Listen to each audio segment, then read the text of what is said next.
17h, 19h, Supernova. Avec Lucille Lermite et des gens bien. Salut ma Fifi du Calvaire.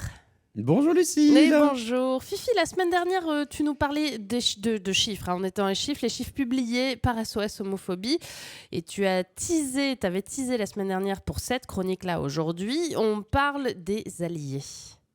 Oui, bonjour Lucille, tout à fait. La semaine dernière, on a fait un petit état des lieux, pas toujours très joli à voir, des discriminations contre les LGBTQI+, qui continuent à se porter bien, bien mieux que bien, même galvanisés par une crise sanitaire, économique et sociale dans une Europe plus que divisée sur à peu près tous les sujets, disons les choses. Oui. Alors, on va tenter de se resserrer un peu les coudes, de jouer la carte de la solidarité entre les peuples qui s'aiment et qui se soutiennent entre eux et qui sont des alliés. Et pour entamer cette marche vers un monde en paix tel les Miss Rhône-Alpes que nous sommes, nous allons commenter un petit peu une séquence qui s'est produite la semaine dernière sur la chaîne du groupe Bolloré C8 dans Touche pas à mon poste. D'accord, t'es sûr que tu vas pas ramener la paix entre les peuples avec Hanouna, toi? T'es sûr que tu vas faire ça? Ouais, mais faut voir les choses en grand, Lucille, un peu de l'ambition. Sky the limit en termes de solidarité. Et le clash est parti d'un débat, avec des grosses guillemets, en plateau, à propos du joueur du PSG, Idrissa Gueye, qui a refusé de jouer lors de la journée mondiale de lutte contre l'homophobie au motif que son maillot arborait les couleurs du drapeau LGBT.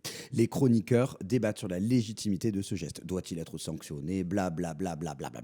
Et là, gros clash entre Gilles Verdès et Mathieu Delormeau. Extrait. Je le soutiens. Il faut déjà dire que Idrissa Gueye est un joueur exemplaire et un homme exemplaire. Il vient de récolter, lors d'un gala de charité, 1 million d'euros pour les jeunes malades. C'est quelqu'un qui se préoccupe énormément de ce qui se passe dans la société. Et là, il n'avait pas envie d'arborer un maillot arc-en-ciel pour cette journée contre l'homophobie. Moi, je lui donne raison au nom de sa liberté de conscience, d'expression, de religion. Et pour ça, il est jeté aux chiens. Il y a de la haine contre lui, je trouve ça totalement inadmissible. Ah ouais. Inadmissible. C'est vraiment un énorme connard. Vomir à tout moment. Je l'avais jamais dit. Ne pratique pas l'homophobie. Mais c'est pas une question de pratiquer. Ah bah si. C'était en soutien contre l'homophobie. C'est pas une opinion, l'homophobie. C'est un délit. Et il n'est pas délictueux. Ce que tu viens de dire là, c'est une honte. Ah ouais, quand même. Oui, ça fait mal aux oreilles, non, ton truc. c'est super violent. Et Mathieu Delormeau a raison. Bon, il a raison peut-être pas dans l'expression de sa colère, mais il a raison en tout cas sur le fait que l'homophobie n'est pas une opinion, mais un délit. On le disait la semaine dernière. Et refuser de lutter contre l'homophobie, c'est y participer activement. Dans un rapport de domination qui ne dit mot consent.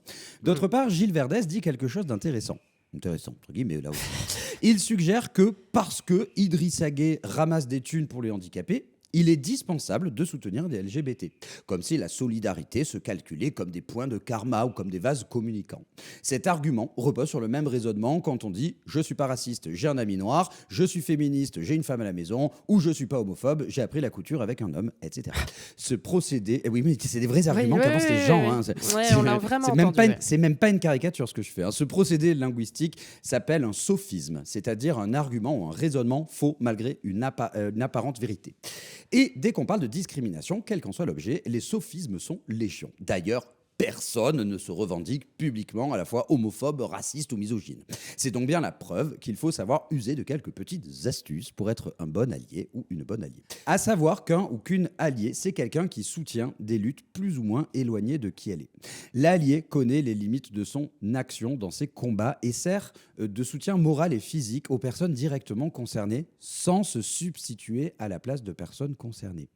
Donc, l'allié doit comprendre que le combat qu'il ou elle porte ne lui appartient pas. Et dans toutes les luttes, nous avons besoin d'alliés. Et c'est à nous concernés, aux personnes concernées, de faire appel à ces concernés, pas le contraire. Donc, pour dissiper tout doute, si vous doutez un petit peu de la pertinence de votre propos, Lucille, eh bien, fermez-la. C'est-à-dire que Gilles Verdès n'est ni pédé, ni handicapé, ni footballeur.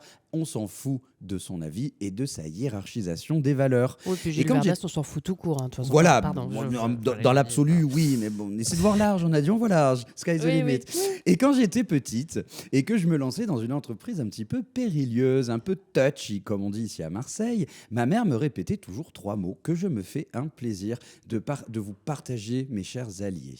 Elle me répétait « méfie, chouf ou skut ». Ce qui, pour celles et ceux qui ne comprennent pas le métissage du dialecte de Marseille, peut se traduire par « fais attention, regarde et ferme-la ».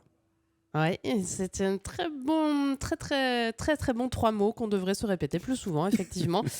Que je répéterai peut-être, tiens, plus souvent aussi également aux autres. Merci, ma Fifi du Calvaire. Avec grand plaisir. Est-ce qu'on est des bonnes alliés?